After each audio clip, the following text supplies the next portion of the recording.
Welcome to Cheat Sheet Tale, where secrets slip, lies unravel, and the truth always has a twist. Real stories, raw confessions, and shocking betrayals. Drop a comment if you've ever caught a red flag too late. Now let's get into today's tale. At my wedding, my parents called me a bad investment who'd never make it past her tale. They toasted my brother's tech startup instead. I smiled and said, "Funny, I just bought out his company last month." Silence. It was late May in downtown Chicago at the Roosevelt Hotel's Grand Ballroom. I remember the smell of lice and clean linen, the tinkling of glasses, the way the sunlight streamed through the giant windows and made the crystal chandeliers look like they were raining light. I sat at the head table, my new husband Julian's hand resting on mine. Steady and warm around us were friends, distant relatives, coworkers, and some people I barely knew. People my parents insisted on inviting because appearances. Matter Gregory and Linda Barker, my parents, sat stiffly at their table, their faces pinched in disapproval.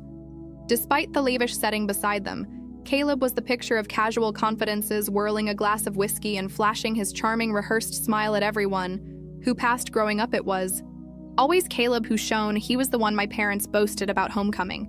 King valedictorian, early entrepreneur, I was the artsy one, the emotional one, the one who wasted potential working retail. They said it so often I stopped fighting it at first. When I turned 24, working retail wasn't a dead end for me. I learned from it. I learned how people think, what makes them buy, how stores manipulate behavior.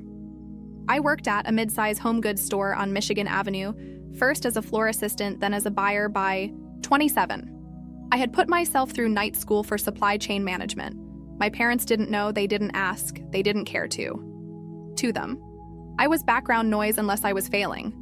Meanwhile, Caleb launched an app company out of a co-working space in River North. At every family gathering, they bragged about him, how Caleb was changing the world, how Caleb got offered seed funding just from a pitch deck. They never mentioned the fact that it burned through money faster than a 4th of July bonfire. When Caleb startup started wobbling, he took more investor money, made bigger promises.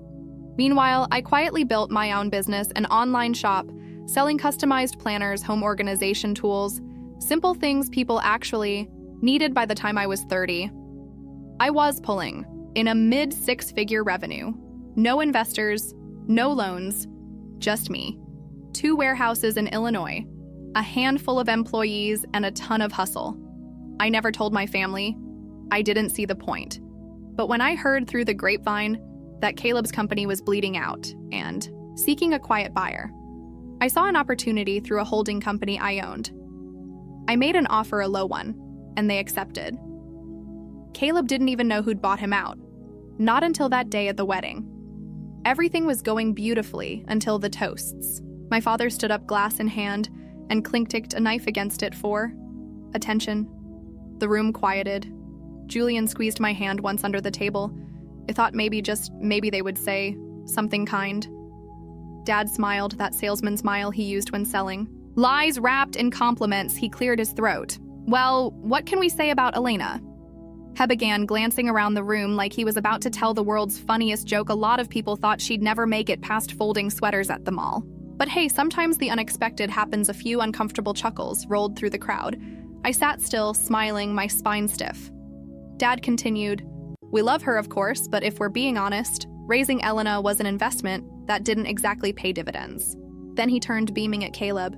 "But this one," he said, raising his glass to my brother, "this young man, here, Caleb Barker, he's the real success story. His tech startup is changing the world." The crowd offered polite applause, more out of obligation than excitement. My husband shifted in his seat, looking furious. But I pressed my hand down on his. Let it happen, I thought. Let it all happen. When Dad finally sat back down, smiling and proud, I picked up my own glass. The microphone was still in front of me. I stood up, slowly smiling. "Thank you, Dad," I said.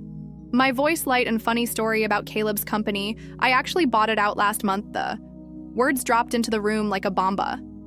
Silence you could cut with a knife followed. Even the servers froze. I took a sip of champagne, smiled wider, and added casually, "Cheers." Somewhere in the back, I heard a muffled laugh quickly stifled. Caleb's face drained of color. My mother's mouth flapped open, a half-formed protest dying before it left her throat. I sat down, again as if nothing had happened. Julian leaned over and whispered, "I think I just fell in love with you all over again." And the rest of the evening felt surreal. My parents disappeared. Before dessert was served, Caleb slinked Ket out quietly, his fiancée trailing behind him looking mortified. The fallout started 2 days later, first a call from Mom sobbing, angry, accusing me of destroying our family's reputation. She said it was cruel, unnecessary, that I should have let Caleb have his moment. I listened, silently, my heart strangely calm. Then came Dad's email, a long rambling screed about betrayal, respect, loyalty, how family comes before business. The kicker, Caleb texted me just once. Why would you do this? No apology, no acknowledgement of years of cruelty, just indignation. I didn't reply, not then.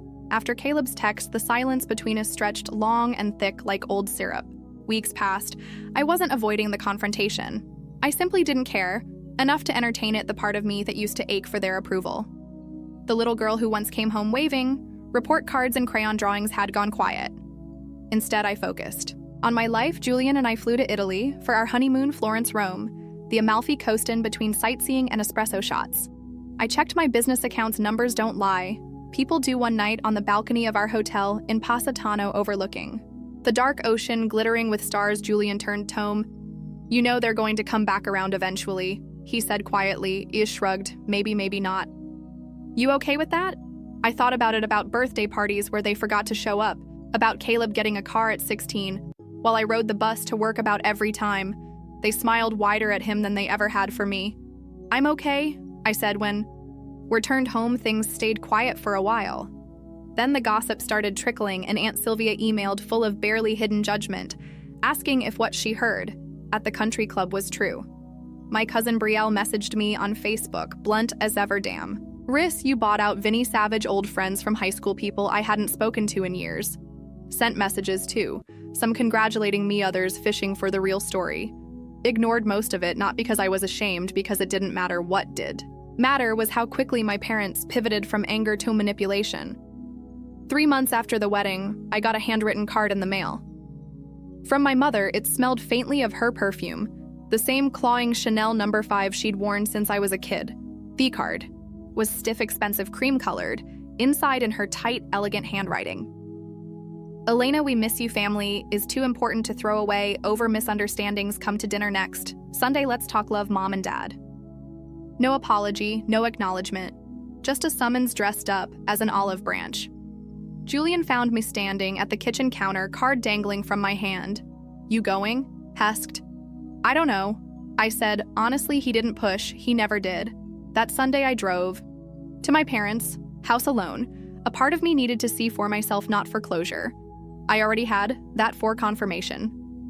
The Barker house looked exactly the same, manicured lawn, American flag, snapping proudly from the porch, gleaming black SUV in the driveway. A monument to appearances. I rang the bell. The door swung open almost immediately. Elena, Mom gushed, pulling me into a stiff hug. She smelled the same roses and regret inside. Dad stood near the fireplace, glass of scotch in hand. Caleb wasn't there. We made small talk, or rather, they made small talk, asking about the weather.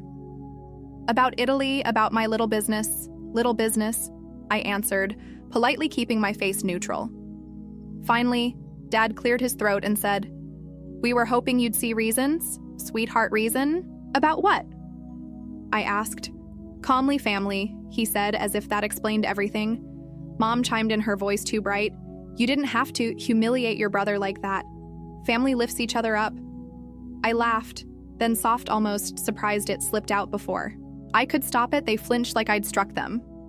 I sat down, my glass of water, looked between them. Where was that family when you told everyone I was a failure? I asked. Where was the lifting up when you toasted Caleb's imaginary success and mocked me at my own wedding? Mom's lips flattened into a thin, bloodless line. Dad bristled. You could have handled it privately, not in front of everyone. You could have treated me like your daughter. I said simply, not an embarrassment. You had to tolerate the silence. After that was heavy, oppressive. Mom reached out, then fingers brushing the air between us like she might take my hand. I stepped back. I'm not angry anymore, I said quietly, but I'm not pretending anymore either. Dad's face hardened, settling into disappointment, the look I knew better than any other. I turned, walked to the door, and let myself out behind me. The house stayed silent, driving away from my parents' house. It felt something I hadn't expected. Not sadness, not anger, just weightlessness, like I had been carrying around a heavy coat for years, and finally shrugged it off. But freedom didn't mean the consequences vanished. Within a week, I started hearing from family again. First, a passive-aggressive voicemail from my aunt. Rachel, dripping with disappointment, Elena. Dear family is complicated. Sometimes you just have to forgive even if people aren't perfect. For the sake of peace. Then a long Facebook message from my cousin Devin, trying to play the middleman. Hey, I get it, but maybe just apologize so things can get back to normal. Normal, that word felt like a joke. Normal had been sitting through decades of being the lesser child. Normal had been hiding my successes, so I wouldn't make Caleb feel bad. Normal had been smiling. While I was dismissed at every milestone, I didn't want normal. Meanwhile, Caleb went quiet, completely radio silent until 2 months later. I was at my warehouse in Schaumburg checking the new shipment of planner covers when my assistant Lexi buzzed in. There's someone here to see you, she said, sounding hesitant. I glanced up from my tablet. Who? She fidgeted. He says he's your brother. I paused, then sighed. Send him in. Caleb walked through the door, looking smaller. Somehow, not physically, he still had the gym-honed frame, the expensive. Watched the tailored jacket, but there was something hollow in his posture, in the way he glanced around the warehouse, taking in the rows of products, the busy hum of workers. This is you? He asked finally. All me, I said. I kept my voice even, no gloating. No need, he nodded, shoved his hands deep into his pockets. I didn't know, he said after a moment. About any of this? You never asked, I said. Silence stretched between us, thick and brittle. He shifted awkwardly. I guess I just figured he trailed off. That was always the problem. They figured I'd never be anything, so they never looked. Finally, he looked up at me, real unmasked for the first time. I could remember. You're doing good, he said, voice rough. I know, I said simply. Another long pause. I'm sorry, he said. Finally, the words dragged out like pulling teeth. I didn't rush to respond. I let it sit there, heavy, awkward, true. Then I nodded, not acceptance, not forgiveness, just acknowledgement. I hope you're doing okay too, I said. Because it was true? He gave a short, bitter laugh. I'm figuring it out, and maybe he was. I didn't offer to help him. I didn't offer anything, because some bridges aren't meant to be rebuilt. Sometimes you just wave from your own side of the river and move on. He left after that, no big emotional scene, no promises to stay in touch, just a moment, honest, raw, unvarnished, and then it was over. I stood in the middle of my warehouse for a long time after letting the hum of fluorescent lights and the distant clatter of inventory being unpacked fill the space around me. I wasn't sad. I wasn't angry. I was just lighter. The next few months were a strange mix of quiet peace and tiny battles. Family members kept trying to pull me back into their orbit, invitations to barbecues, guilt trip texts about holiday dinners, slight comments on social media. At Thanksgiving, when I didn't show up, Mom posted a picture of the family around the table. Captioned, family, the ones who stick by you no matter what? Red heart. Blessed, grateful? I didn't reply. I roasted a turkey with Julian in our own kitchen, laughed when we burned the stuffing, and fell asleep on the couch, watching old Christmas movies for the first time in my life. The holidays didn't feel like performance art, they just felt good. The quiet didn't last forever. By early spring, about 8 months after the wedding, I got an email that changed the tone of everything. It was from my mother, but this time it wasn't a private message, it was a mass email. Subject line: family reunion, important announcement. The body was full of syrupy wording about healing old wounds and celebrating new beginnings. There would be a big Barker family reunion and surprise a special announcement about family unity and forgiveness. I read it twice. Julian leaned over my shoulder, eyebrows raised. They're trying to control the narrative, he said. I nodded. It was obvious they wanted to sweep everything under the rug, pretend there hadn't been years of favoritism, public humiliation, estrangement. They wanted a photo op, staged reconciliation. It wasn't about me, it was about them. I ignored the email. A week later, I got a handwritten letter in the mail, different from the last one. The handwriting was rushed, this time sloppier. Elena, this reunion is very important to your father and me. We hope you'll come. It's time to show everyone. That family can get past foolish misunderstandings. Please don't embarrass us. Love. Mom, please don't embarrass us. Not, we're sorry. Not, we love you and miss you. Just another reminder that their love was conditional, performative, transactional. I set the letter down on the kitchen counter and poured myself a glass of water. Julian watched me, his face unreadable. You thinking about going? He asked. I thought about it briefly. Imagined walking into that reunion, plastering on a smile, posing for pictures while my parents bragged about how proud they were the same parents who once toasted my brother's fake success. While mocking me on the most important day of my life, I shook my head no. I said, I'm done playing their games. Julian smiled slow and proud. It's kind of badass that they have to publicly pretend you're the golden child now, he said. I laughed, a real laugh, the kind that bubbles up from someplace deep inside and feels like a small private victory. I didn't reply to the letter. Didn't go to the reunion according to the filtered updates I got from a few cousins. It was a disaster anyway. Caleb showed up drunk. My Aunt Rachel got into shouting match with her daughter over politics. The family photo was taken without me, but apparently a few relatives asked loudly where I was enough to make it. Awkward. It was the first time I wasn't there to play scapegoat, and without a common punching bag, the Barker family's cracks showed faster than anyone expected. Around that same time, Caleb reached out again. Not by text, not in person. He sent me an email. It was short, almost too short a subject. Coffee. Hey, I was thinking it'd be good to catch up, just the two of us, no drama. Vince and I stared at it for a long time. Part of me wanted to ignore it. Another part of me, the stubborn, curious part, wondered what he wanted. Julian, left the decision up to me. If you want to meet him, he said, but don't go expecting anything. Protect your peace. He was right. 2 days later, I found myself sitting in a quiet corner of a coffee shop in Evanston, nursing a latte, waiting. Caleb showed up 10 minutes, late, looking tired and older than I remembered. There were circles under his eyes, and he moved like someone carrying invisible weights. He slid into the seat across from me, offered a half smile. Thanks for coming, he said. I nodded, but didn't speak first. He rubbed a hand over his face, then leaned back, studying me. I guess I just wanted to say it properly this time. He said I was an ass for a long time. The words hung there. I sipped my latte. I didn't ask. Oh, why? For special treatment, he said. But I didn't exactly turn it down either. I set my cup down carefully. I know, he gasped. They made it so easy. It was like expected. I know, I said again. He exhaled heavily. I'm not looking for a clean slate. He said, I guess I wanted you to know. I see it now. I see everything they did, everything I let happen. It wasn't an apology, not really.